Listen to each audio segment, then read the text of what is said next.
Hi friends, welcome back to మాటే మంత్రం Telugu audio stories. ఈరోజు మనం చదువుకోబోయే కథ బ్యూటీ కుందన. కొంచెం క్యూట్. కుందన సోఫాలో కూర్చొని టీవీ చూస్తూ మైసూర్ పాక్ మిక్చర్ ప్లేట్లో పెట్టుకొని ఆస్వాదిస్తూ తింటూ ఉంటుంది. ఇది సరిగ్గా 29వ సంబంధం. ఇది కూడా పోయినట్లే అంటే అన్నానంటారు కానీ ఆ పిల్లకి ఏమైనా దిగులుందా చూడండి. నేనేం చెప్పినా లెక్కుండదు, మీరు చెప్పరు అని అందరికీ వినపడేటట్లు పెద్దగానే గొణుగుతోంది రేణుక. టీపాయ్ మీద ఉన్న ఖాళీ ప్లేట్లు, కప్పులు, జ్యూస్ గ్లాసులు తీస్తూ. వాళ్ళేమైనా నీకు ఫోన్ చేసి చెప్పారా ఏంటి? ముందుగానే ఏంటి నీ గొడవ? సంబంధం పోయింది అని అన్నాడు మురహరి. చెప్పాలా ఏంటి? మీ కూతుర్ని చూడగానే వాళ్ళ ఫేసులు ఎలా మారిపోయాయో మీరు గమనించలేదా? అయినా ఇది మొదటిసారి అయితే వాళ్ళు చెప్పే వరకు తెలీదు. ఒకటా రెండా? 29 అనుభవాలు ఆ మాత్రం తెలీదా? అంది ఆవిడ. అయితే ఏం చేద్దాం? దాని తలరాత అలా తగలడింది.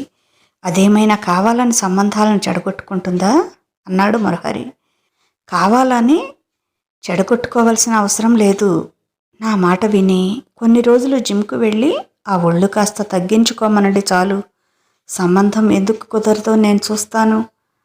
నేను చెప్తే మీ కూతురికి లెక్కలేదు, మీరు చెప్పరు అని మళ్ళీ మొదలుపెట్టింది. అది మా వంటి తీరే, ఏం చేస్తాం? మా అమ్మ అలాగే బొద్దుగా ఉండేది, నేను కొంచెం లావే. నా కూతురికి అవే లక్షణాలు వచ్చాయి. అయినా చేసుకునేవాడు దాని గుణగణాలు చూసి చేసుకోవాలి కానీ లావు సన్నం చూసి చేసుకుంటాడటే.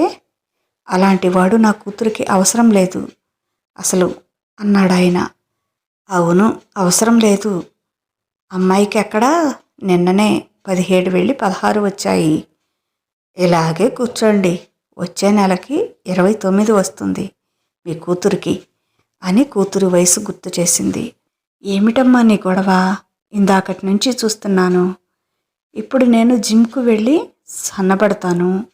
పెళ్ళి అయ్యాక మళ్ళీ నా ఒంటి తీరుతో లావైపోతాననుకో. అప్పుడు లావుగా ఉన్నానని నన్ను వదిలేస్తే ఏం చేయాలి? అయినా పెళ్ళప్పుడు సన్నగా ఉండి తర్వాత ఎంతమంది లావు అవటం లేదు? పెళ్ళైన సంవత్సరానికే కనుక్కోలేకుండా మారిపోతున్నారు. అయినా ఇప్పుడు వచ్చిన పెళ్ళికొడుకు ఏమైనా నాజుగ్గా మహేష్ బాబులో ఏమైనా ఉన్నాడా నాకు పేరు పెట్టడానికి? దారుడబ్బా రంగు. అప్పుడే నెత్తి మీద అరెకరం ఊడిపోయింది. అది కూడా సరే అనుకున్నా నా చెవుల వరకు కూడా రాడు, అంత పొట్టిగా ఉన్నాడు. వాడు ఎక్కడ సరే అంటాడో అని నేను అదిరిపోయి చచ్చాను. వాళ్ళు కాదంటారని నీకు అర్థమైంది కనుక ఇప్పుడు నాకు చాలా హ్యాపీగా ఉంది అంది కుందన. అది కాదు తల్లి, నేను చెప్పిన మాట వినవే. కొన్నాళ్ళు జిమ్కు వెళ్ళమ్మా. తల్లిగా నేను చెప్పకూడదు కానీ ఆ తిండి కొంచెం తగ్గించుకోవే. నా బంగారు తల్లివి కదూ అంది కూతుర్ని బ్రతిమలాడుతూ. అమ్మా, సన్నపడితేనే నన్ను పెళ్లి చేసుకుంటారు అంటే నేను అస్సలు సన్నపడను, ఇలాగే ఉంటాను. పెళ్ళైన తర్వాత కూడా కొన్ని రోజులకి ఇలాగే అవుతాను. అప్పుడు వదిలేస్తే పరిస్థితి ఏమిటి? అందుకే నా ఒంటిని కాక నా చదువుని, నా గుణాన్ని, నా మంచితనాన్ని, నా పనితనాన్ని ఇవి కదా చూసి చేసుకోవాల్సింది. ఇవి కదా శాశ్వతంగా ఉంటాయి. ఒళ్ళేముందమ్మా, ఈరోజు లావుగా ఉంటే కొన్ని రోజుల తర్వాత సన్నపడవచ్చు. ఇప్పుడు సన్నగా ఉండేవాళ్ళు తర్వాత లావెక్కవచ్చు. అశాశ్వతమైన దాన్ని చూసి చేసుకునేవాళ్ళు నాకు అవసరం లేదు. వాళ్ళ కోసం నేను సన్నబడే ప్రశ్న లేదు. నాకు పెళ్ళి ఎప్పటికైనా దిగులు లేదు, అసలు కాకపోయినా దిగులు లేదు అంది చాలా ఖచ్చితంగా కుందన. కుందన ఎంసీఏ చేసింది, బాగా పాటలు పాడుతుంది, చాలా బాగా వంట చేస్తుంది. కూచిపూడి నృత్యంలో కూడా ప్రవేశం ఉంది. కరాటే, కుంగ్ఫూ లాంటి విద్యల్లో కూడా ప్రవేశం ఉంది. చక్కగా వంట చేస్తుంది, ముగ్గులు వేస్తుంది. తల్లికి ఏదైనా సుస్థి చేస్తే ఇంటి పని అంతా చకచకా చేసేస్తుంది. కాలేజీకి వెళ్ళే టైంకి ఇంట్లో సగం పని చేసి వెళ్తుంది. తల్లి ఒక్కటే చేసుకోలేదని. దాదాపుగా తనకి రాని పనే లేదు. 4 సంవత్సరాల నుంచి తను చదివిన కాలేజీలోనే లెక్చరర్గా పనిచేస్తుంది. లెక్చరర్గా చేరిన 2వ సంవత్సరం నుంచి బెస్ట్ టీచర్ అవార్డు అందుకుంటుంది. ట్యూషన్స్కి డబ్బు కట్టలేని స్టూడెంట్స్కి కాలేజీలోనే 1 గంట ఎక్స్ట్రా క్లాసులు చెప్తుంది. ఆదివారాలు, సెలవు రోజులు సరదాగా సినిమాలు చూస్తూ గడపకుండా ఆర్ఫనేజులకు వెళ్ళి తన శాలరీలో కొంత ఖర్చు పెట్టి అక్కడ వాళ్లకు కావాల్సినవి కొనిస్తుంది. ఆ రోజంతా అక్కడ వాళ్ళకి సేవ చేస్తుంది. అన్నీ మంచి గుణగణాలు ఉన్న బంగారు తల్లి కుందన. కాకపోతే కొంచెం లావుగా కనిపిస్తుంది. దానితో వచ్చిన సంబంధాలన్నీ వెనక్కి వెళ్ళిపోతున్నాయి. ఒళ్ళు తగ్గించుకుంటే పెళ్ళి అవుతుంది అంటుంది తల్లి. పెళ్లి కోసమే అయితే ఒళ్ళు అస్సలు తగ్గించను అంటుంది కూతురు. అది వాళ్ళ మధ్య గొడవ. ఆ రోజు సండే. ఆర్ఫనేజ్కి వెళ్ళి తిరిగి వస్తుంది కుందన. సిగ్నల్ పడటంతో స్కూటీ ఆపింది. ఆమె వెనకే 2 కుర్రాళ్ళు బైక్ ఆపారు. ఒరేయ్, బండి విరిగిపోతుందేమోరా అంటున్నాడు ఒకడు. విరిగితే విరిగింది, శాల్తీ కింద పడితే భూకంపం వస్తుందేమోరా భయపడ్డట్టుగా అంటున్నాడు ఇంకొకడు. సిగ్నల్ కేసి చూసింది. ఇంకా 45 సెకండ్లు ఉంది. స్కూటీ స్టాండ్ వేసి వాళ్ళ దగ్గరికి వెళ్ళి కాలర్ గుచ్చుకుంది. ఆ చెంప ఈ చెంప వాయించింది. ఏరా, మీరు నాకు ఏమైనా తిండి పెడుతున్నారా? నన్నేమైనా పోషిస్తున్నారా? నా బరువు మీరేమైనా మోస్తున్నారా అంటూ. వాళ్లలో ఒకడు పొట్టిగా, నల్లగా, లావుగా ఉన్నాడు. ఇంకొకడు గాలికొస్తే కొట్టుకుపోయేట్లు ఉన్నాడు. ఒరేయ్, మీరు మగాళ్లే కదా? మగాడంటే ఎలా ఉండాలి? 6 అడుగుల పొడవు, కండలు తిరిగిన బాడీతో హృతిక్ రోషన్లా ఉండాలి. మీరెలా ఉన్నారు? అతని చేతి కండంత లేడు వీడు. ఇక నువ్వు అతని ఛాతి వరకు కూడా రావు. నువ్వేమైనా లావు తక్కువ ఉన్నావట్రా? నాకంటే కూడా లావుగానే ఉన్నావుగా. నన్ను అనటానికి మీరు కూడా ఎదుటి వాళ్ళని అనేవాళ్ళ? అమ్మాయిలంటే అంత అలుసా? మీ ఇళ్లలో నిలువుటద్దం లేకపోతే నేను పంపిస్తాను. ఒకసారి మిమ్మల్ని మీరు అద్దంలో చూసుకొని ఆ తర్వాత ఎదుటి వాళ్ళని కామెంట్ చేయండి అంది. చుట్టూ ఉన్న వాళ్ళంతా చప్పట్లు కొట్టి అప్రిషియేట్ చేశారు కుందనని. ఎదవలు తలలు వేలాడేసి సిగ్గుతో చచ్చిపోయారు. వెనక ఉన్నవాళ్ళు ముందు ట్రాఫిక్ ఆగిపోవడంతో హారన్స్ కొడుతున్నారు. సిగ్నల్ వచ్చి బ్రతికిపోయారు. ఈసారి ఎవరినైనా కామెంట్ చేసినట్లు ఉంటే ప్రాణం తీస్తాను, జాగ్రత్త అని వెళ్ళి తన స్కూటీ స్టార్ట్ చేసి వెళ్ళిపోయింది. చూసిన వాళ్ళంతా ఆమెను మెచ్చుకున్నారు. ఇంకొక అమ్మాయి అయితే తనని అలాంటి కామెంట్ చేస్తే కుంగిపోయేది. అమ్మాయిలంటే ఇలా ఉండాలి. ఎలాంటి వాడైనా చేయి వేయటానికి, మాట అనటానికి భయపడతాడు. అమ్మాయిల మీద ఘాతుకాలు జరగటం కూడా తగ్గిపోతుంది అనుకున్నారు. మరుసటి రోజు స్కూటీ పాడైందని సిటీ బస్సులో ఇంటికి వెళ్తుంది కుందన. హాయ్ అండి, కంగ్రాట్స్ అన్నాడు వెనక నుండి ఒక అతను. ఎవరు మీరు? ఎందుకు కంగ్రాట్స్ చెప్తున్నారు? మీరెవరో నాకు తెలియదే అంది. మీకు నేను తెలియదు కానీ నాకు మీరు తెలుసండి.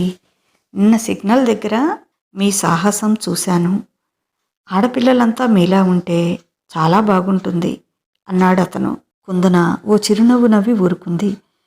తర్వాత తను వచ్చే దారిలో చాలాసార్లు కలిశాడు. సిగ్నల్ దగ్గర స్కూటీ ఆపినప్పుడు మాట్లాడటానికి ట్రై చేసేవాడు. కుందన సీరియస్గా చూసి వదిలేసింది. ఒకరోజు అతన్ని సూటిగానే అడిగింది. మీరెవరు? ఎందుకు నన్ను ఫాలో చేస్తున్నారు అని అడిగింది. నా పేరు విహారీ, MBA చేశాను. సొంతంగా బిజినెస్ చేస్తున్నాను. మీరు నాకు నచ్చారు.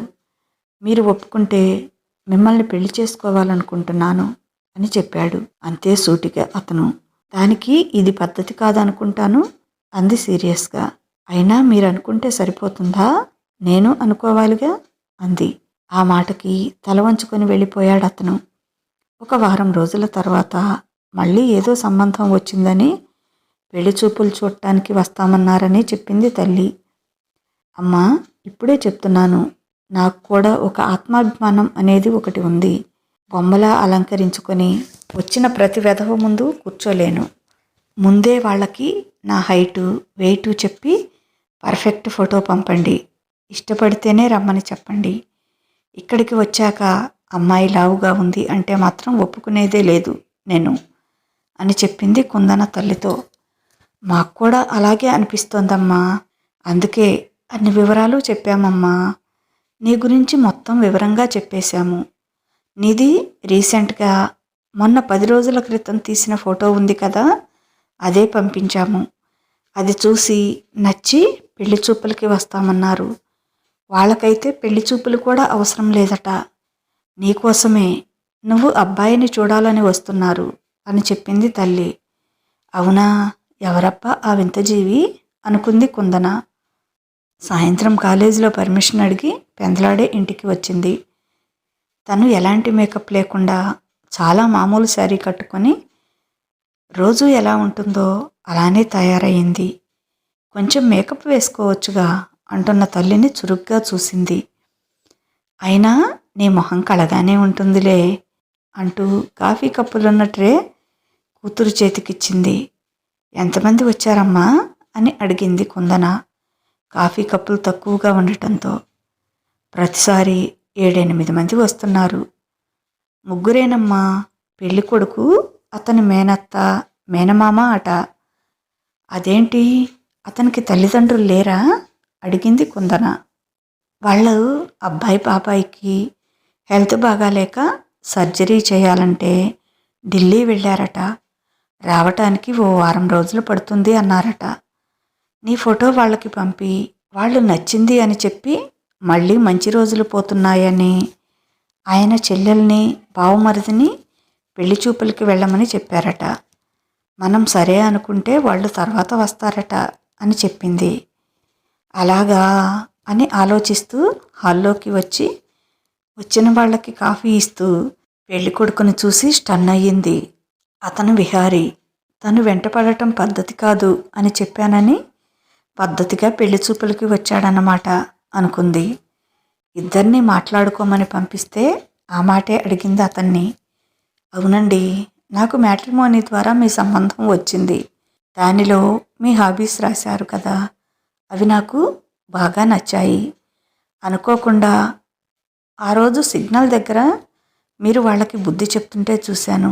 మీ ధైర్యం చూసి మరింతగా నచ్చారు మీరు. నాకే కాదు, మా ఇంట్లో వాళ్ళకు కూడా. కానీ వాళ్ళు అర్జెంటుగా ఊరు వెళ్లాల్సి వచ్చింది. ఒక ఆడపిల్లని పెళ్లి చూపుల పేరుతో శల్య పరీక్ష చేయటం నాకు నచ్చదు.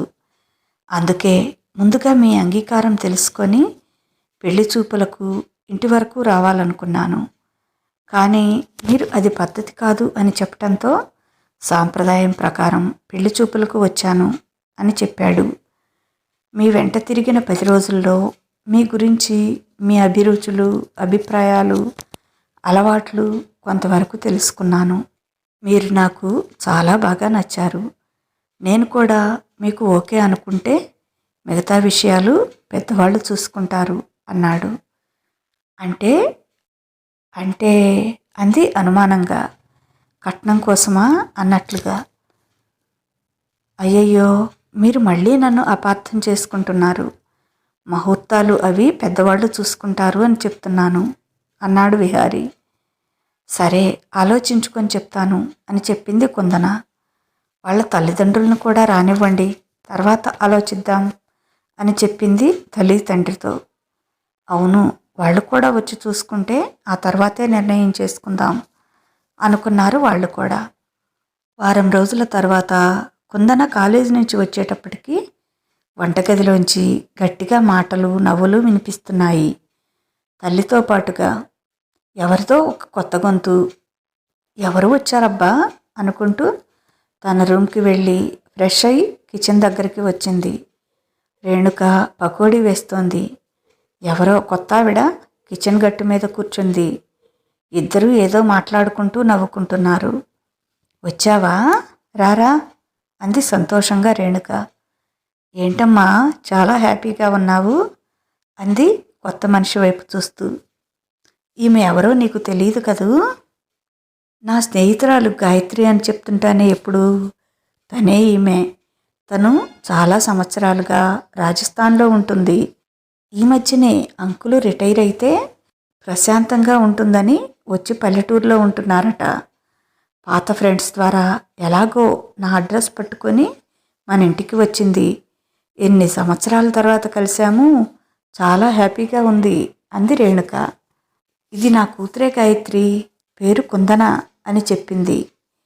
కుందన అచ్చం కుందనపు బొమ్మలాగే ఉంది అంది గాయత్రి కుందన మొహం చూస్తూ. చాలా మంచి హైట్. ఆడపిల్లలు ఇంత హైట్ ఉండటం అరుదు అనుకుంది. తన హైట్కి తాను పెద్ద లావు కూడా కాదు. కాకపోతే కొంచెం పొట్ట దగ్గర, నడుము దగ్గర ఫ్యాట్ పేరుకుపోయి లావుగా అనిపిస్తుంది అంతే. అది లేకపోతే తను చాలా నార్మల్గానే ఉంటుంది, లావు అనిపించదు అనుకుంది. గాయత్రి అక్కడే వారం రోజులు ఉంది. ఈ వారం రోజుల్లో కుందనతో బాగా క్లోజ్ అయింది. కుందనకి కూడా గాయత్రి మాట తీరు, పద్ధతి, కలిసిపోయే మనస్తత్వం చాలా బాగా నచ్చింది. తనతో పాటు ఆర్ఫనైజ్కి కూడా తీసుకుపోయింది. రేపటి నుంచి మా కాలేజీకి సమ్మర్ హాలిడేస్ ఇస్తున్నారంటే బోర్ కొడుతుంది, మీరు ఇక్కడే ఇంకొన్ని రోజులు ఉండిపోండి ఆంటీ అంది గాయత్రితో. ఇప్పటికే అంకుల్ ఫోన్ల మీద ఫోన్లు చేస్తున్నారు. ఇంకా ఉంటానంటే మీ అంకుల్ వచ్చి నన్ను లేపుకుపోతారు అని నవ్వారు ఆవిడ. అలా కాదు కానీ నేను ఐడియా ఇస్తాను. నువ్వే మా ఊర్రా. నువ్వు పల్లెటూరు ఎప్పుడూ చూసి ఉండవు కదా. మా ఊరు చాలా బాగుంటుంది. కొన్ని రోజులు ఉండి వచ్చేద్దు కానీ అని రేణుకని, మురహరిని బ్రతిమలాడి ఒప్పించి తనతో పాటు కుందన్ని కూడా తీసుకువెళ్ళింది. ఊర్లోకి వెళ్ళేటప్పటికి సాయంత్రం అవుతుంది. పచ్చటి పొలాల మధ్య కారు వెళ్తుంటే ఏదో లోకంలోకి వెళ్తున్నట్లుగా అనిపించింది. ఊళ్ళోకి వెళ్ళగానే మొదటగా చెరువు వచ్చింది. అస్తమిస్తున్న ఎర్రటి సూర్యుడి ప్రతిబింబం చెరువులో పడి చుట్టూ వాతావరణమంతా కింజాయి రంగులోకి మారిపోయింది.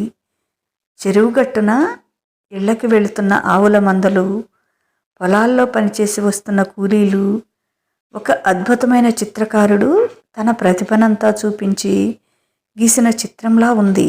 అదంతా చూస్తుంటే ఓ 10 నిమిషాల కారు ఆపి దిగి మరీ అలా చూస్తూ ఉండిపోయారు. ఇంటికి వెళ్ళగానే ఎవరో ఒక జంట కారు దగ్గరికి వచ్చి, ఏంటమ్మగారు ఇన్ని రోజులు ఉన్నారు అంటూ లగేజ్ తీసుకొని లోపలికి వెళ్ళారు. మా పాలేరు, అతని భార్య ఇద్దరూ ఇక్కడే పనిచేస్తుంటారు అని చెప్పింది గాయత్రి. చుట్టూ చూసింది. విశాలమైన స్థలంలో మధ్యలో పెద్ద మండువాలోగిలి. చుట్టూ చాలా పెద్ద స్థలం ఉంది. అక్కడంతా అన్నీ రకరకాల పండ్ల చెట్లు ఉన్నాయి. కూరగాయల మొక్కలు, పూల మొక్కలు అన్నీ ఉన్నాయి. ఆ ఇల్లు, పెరడు చాలా బాగా నచ్చింది కుందనకి. చాలా బాగుందా ఆంటీ మీ ఇల్లు అంది. ఇల్లు బాగానే ఉంటుందిరా, పని కూడా అదే రేంజ్లో ఉంటుంది అంది గాయత్రి నవ్వుతూ. 2-3 రోజులు చాలా హ్యాపీగా గడిచిపోయాయి. 4వ రోజు ఉదయం లేచేటప్పటికి గాయత్రి నీళ్లు తోడి మొక్కలకి పోస్తుంది. అదేంటంటే మీరు పోస్తున్నారు, సూర్యుడు, వెంకాయమ్మ ఏమయ్యారు అని అడిగింది. వాళ్ళిద్దరూ ఉదయమే ఊరు వెళ్ళారమ్మా. వెంకాయమ్మ వాళ్ళమ్మకి హెల్త్ బాగా లేదట. గర్భసంచిలో గడ్డ ఉందని, అర్జెంటుగా ఆపరేషన్ చేయాలని చెప్పారట. అందుకే ఊరు వెళ్ళిపోయారు. ఆమె సూర్యుడికి అక్క అవుతుందిలే. ఆమెకి పూర్తిగా నయమైతే కానీ రారట. అప్పటి వరకు నాకు తప్పదు అని అతి కష్టం మీద నీళ్లు తోడుతుంది. మీరు పక్కకి రండంటీ, నేను నీళ్లు తోడి మొక్కలకి పోస్తాను అంది. మీరు వెళ్ళి ఇంట్లో పని చూసుకోండి అని చెప్పింది. నీళ్లు తోడి మొక్కలకి పోయటం, అంత పెద్ద పెరడు రోజు ఊడవటం, ఇంకా బట్టలు ఉతకటం, అంత పెద్ద ఇంటిని ఊడవటం, తుడవటం చాలా శారీరక శ్రమ చేస్తోంది. పైగా గాయత్రి ఫుడ్ అంతా మిల్లెట్స్తోనే తయారు చేస్తుంది. పని ఎక్కువ అవ్వటంతో తిండి మీద ధ్యాస కూడా తగ్గింది. ఖాళీగా కూర్చుంటేనే కదా ఏదో ఒకటి తినాలి అనిపించేది. ఒకరోజు గాయత్రి అడిగింది, ఎవరో ఒక అబ్బాయి నిన్ను ఇష్టపడి పెళ్లి చేసుకుంటానని వచ్చాడట కదా. ఎందుకు మరి నువ్వు ఆ విషయం దాటవేశావట? మీ అమ్మ చెప్పిందిలే. ఏం, ఆ అబ్బాయి నచ్చలేదా నీకు?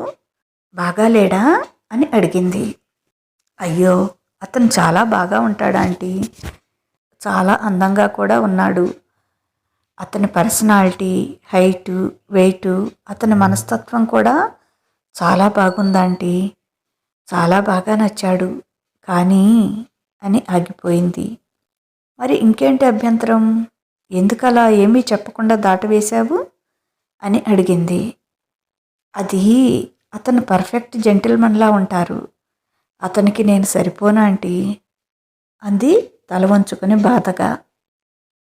నువ్వు అలా ఎందుకు అనుకుంటున్నావు కుందనా?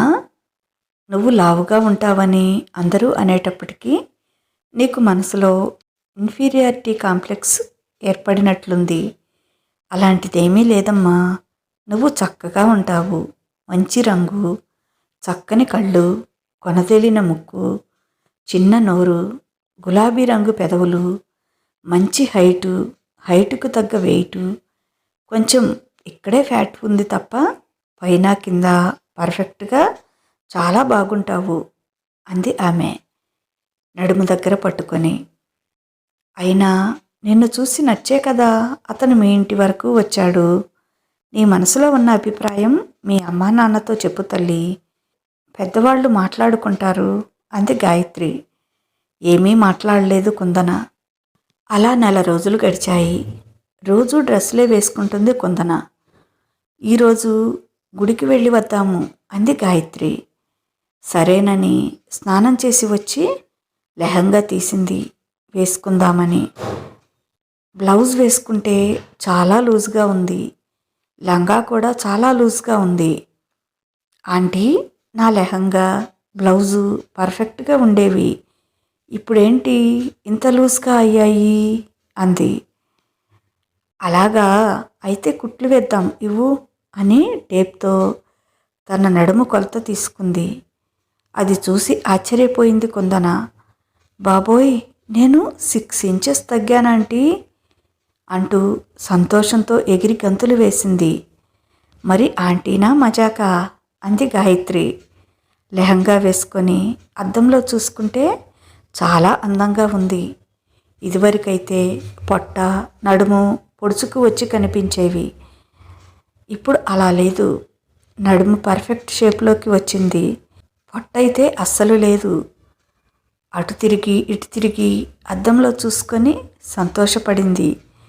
గాయత్రితో సెల్లో ఫోటో తీపించుకొని వెంటనే వాట్సాప్లో తల్లికి పంపించింది. అమ్మ నన్ను ఇలా చూస్తే ఎంత సంతోషపడుతుందో అనుకుంది. గుడికి వెళ్ళి వచ్చారు. 2-3 రకాల పిండి వంటలు చేసింది గాయత్రి. ఏంటంటే ఈరోజు స్పెషల్ అంది.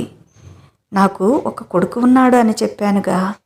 వాడు సిటీలో బిజినెస్ చేసుకుంటున్నాడు. ఈరోజు వాడి బర్త్డే, ఇప్పుడు వస్తున్నాడు అని చెప్పింది. అవునా, మరి నాకు ముందే చెప్పలేదేంటంటీ? కేక్ చేసేదాన్ని కదా అంది. వాళ్ళు రావటానికి ఇంకా టైం ఉందిగా, ఇప్పుడు చేయరా అంది. అది మామిడికాయల టైం కావటంతో మ్యాంగో కేక్ చేసింది. చాలా బాగా వచ్చింది. చక్కగా డెకరేషన్ చేసింది. కేకు మీద పేరు రాయటానికి మీ అబ్బాయి పేరేంటి ఆంటీ అని అడిగింది. గాయత్రి నవ్వి, అదిగో వస్తున్నాడుగా, వాడినే అడుగు అంది గుమ్మం వైపు చూపిస్తూ. అప్పటికే గుమ్మం దాటి లోపలికి వచ్చిన విహారిని చూసి నోరు తెరుచుకొని అలాగే ఉండిపోయింది కుందన. హలో మేడం, ఇంకా కేక్ కట్ చేయలేదండి, అప్పుడే నోరు తెరిచారు అన్నాడు విహారి. ఏదో ట్రాన్స్లో ఉన్నట్టు గాయత్రి వైపు చూసింది. గాయత్రి నవ్వుతూ, ఏంటమ్మా ఇప్పుడు మా అబ్బాయి ఓకేనా? మా అబ్బాయి కంటే నువ్వే అందంగా ఉన్నావు కోడలి పిల్ల ఇప్పుడు.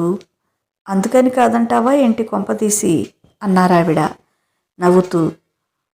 కుందన ఇంకా పూర్తిగా ఈ లోకంలోకి రాలేదు. అన్నా అంటుందే నీ కోడలు. ఇక ఆలస్యం చేయకుండా దీని మెడలో 3 ముళ్ళు వేయించాలి అని నవ్వుకుంటూ లోపలికి వచ్చారు మురహరి, రేణుక. అమ్మా నాన్న మీరేంటిక్కడ అంది ఆశ్చర్యపోతూ.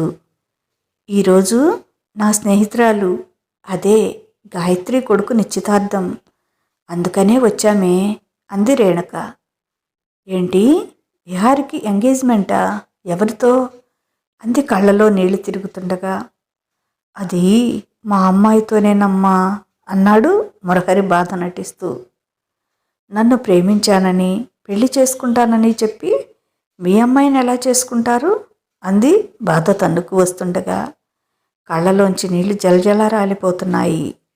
ఒసే పిచ్చిమొద్దు, వాళ్ళ అమ్మాయి ఎవరే అంది రేణుక. వాళ్ళ అమ్మాయి అది నేనేగా అంది. మరి విహారి నిశ్చితార్థం నీతో నేనే పిచ్చిమొద్దు అని నెత్తిన ఒకటి మొట్టింది. అవునా అంటూ సంతోషంతో కూడిన సిగ్గుతో మొహం చేతుల్లో దాచుకొని రూంలోకి పరిగెత్తింది. ఆమె వెంటే లోపలికి వెళ్ళిన విహారి, ఏంటి మేడం, ఇప్పటికైనా చెప్తారా? నేను నచ్చానా? నాతో పెళ్ళి నీకు ఇష్టమేనా అని అడిగాడు ఆమె మొహం మీద చేతుల్ని తీస్తూ. సారీ, మిమ్మల్ని బాధ పెట్టినందుకు అంది అతన్ని చూస్తూ. ఆమె చేతుల్ని అలాగే తన భుజాల మీద వేసుకొని గట్టిగా కౌగిలించుకొని లెహంగాకి బ్లౌజ్కి మధ్యన ఉన్న నడుము నెలవంకలా కనిపిస్తుంటే ఆగలేక వంగి అక్కడ ముద్దు పెట్టుకున్నాడు. ఇది ఎంగేజ్మెంట్ గిఫ్ట్ అన్నాడు. అతని పెదవులు నడుం మీద తగలగానే ఒళ్ళంతా ఏదో జివ్వున పాకినట్లయింది. కానీ ఆ అనుభూతి చాలా బాగుంది. ఈ నడుముని ఇలాగే మెయింటైన్ చేయాలి, ఇలాంటి అనుభూతులు ఎప్పటికీ కావాలంటే అనుకుంది మనసులోనే. భవిష్యత్తులో నేను ఇంతకు ముందులా లావైతే ఏం చేస్తారు అంది అతన్ని ఉడికిస్తూ. మేడం, నేను ఫస్ట్ మిమ్మల్ని లవ్ చేసింది మీరు లావుగా ఉన్నప్పుడే. ఇప్పుడేదో నడుము బాగుందని కిస్ చేశాను అంతే. నువ్వు ఇంతకు ముందులా అయినా అంతకు మించి అయినా కూడా నేను ఎప్పటికీ ఇలాగే ప్రేమిస్తాను నిన్ను, ప్రామిస్ అన్నాడు ఆమె పెదవుల మీద తన పెదవులను ఆనించి. ఇలా కూడా ప్రామిస్ చేస్తారా అంది మైమరచిపోతూ. విహారీ, ఇంకా బయటికి రండి, ముహూర్తం టైం అవుతోంది, పంతులు గారు కూడా వచ్చారు అని పిలిచింది గాయత్రి. ఇద్దరూ చేయి పట్టుకొని బయటికి వస్తుంటే ఎంత చక్కగా ఉన్నారు, చూడచక్కని జంట అని మురిసిపోయారు గాయత్రి రేణుకా దంపతులు. ఎందుకత్తయ్యా నాకు చెప్పకుండా దాచారు అంది బొంగమూతి పెట్టి. నువ్వు ఈ కారణంతోటే వెనకడుగు వేస్తున్నావని విహారి కనిపెట్టాడు. కాకపోతే మీ అమ్మ నా స్నేహితురాలు కావటం మాకు కలిసి వచ్చింది. పెళ్లి కోసం ఒళ్ళు తగ్గించమంటే నువ్వు తగ్గిస్తావా? ఒప్పుకోవు కదా. అందుకే నీకే తెలియకుండా నీ చేత జిమ్ చేపించాను, చూసావా? అది అత్తగారా మజాకా అంది గాయత్రి నవ్వుతూ. ప్రామిస్గా ఈ విషయాలేవీ నాకు తెలియవు. ఆ రోజు నిన్ను చూసుకోవటానికి వచ్చింది మా అమ్మ. ఆ తర్వాత ఏం జరిగిందో నాకేమీ తెలియదు. నాకు అసలు సంబంధం లేదు అన్నాడు విహారి. నాకు కూడా నిన్ననే ఫోన్ చేసి మీ అమ్మ నాన్నని తీసుకొని రమ్మని చెప్పింది అమ్మ అన్నాడు. చూడరా విహారి, నా కోడల్ని బంగారు బొమ్మలా తీర్చిదిద్ది నీకు మ్యారేజ్ గిఫ్ట్గా ఇస్తున్నాను. ఎలా ఉంది నా గిఫ్ట్ అంది గాయత్రి. చాలా బాగుందమ్మా, కానీ మా ఆవిడ ఎలా ఉన్నా నాకు ఇష్టమే అన్నాడు విహారి. అలా అనుకున్నాయినా, రేపటికి మళ్ళీ మామూలు అయిపోతుంది. నాలాగా రేపటి నుంచి నువ్వు మొత్తుకోవాలి, నా డ్యూటీ నువ్వు తీసుకోవాల్సి వస్తుంది అంది రేణుక. ఏమీ కాదు, మా ఆయన కోసం నేను ఎప్పటికీ ఇలాగే ఉంటాను, ఇలాగే మెయింటైన్ చేస్తాను అంది సిగ్గుగా తల వంచుకొని కుందన. అబ్బో, అప్పుడే చాలా సిగ్గు వచ్చింది పిల్లకి అని అందరూ పకపకా నవ్వారు. ఇదండి ఈరోజు కథ. ఎలా ఉంది? మీకు నచ్చిందా? ఈ కథ కనుక మీకు నచ్చినట్లయితే తప్పనిసరిగా ఒక లైక్ ఇవ్వండి. అలాగే ఈ కథ పైన మీ అమూల్యమైన అభిప్రాయాన్ని ఓ చిన్న కామెంట్ ద్వారా తెలియచేయండి. మన మాటే మంత్రం ఛానల్ని సబ్స్క్రైబ్ చేసుకోండి. అలాగే మీకు తెలిసిన వారికి షేర్ చేయండి. కథ ఎలా ఉందో చెప్పటం మర్చిపోవద్దండి. ఇక ఉంటాను. బాయ్. మీ లక్ష్మీ ఘంట.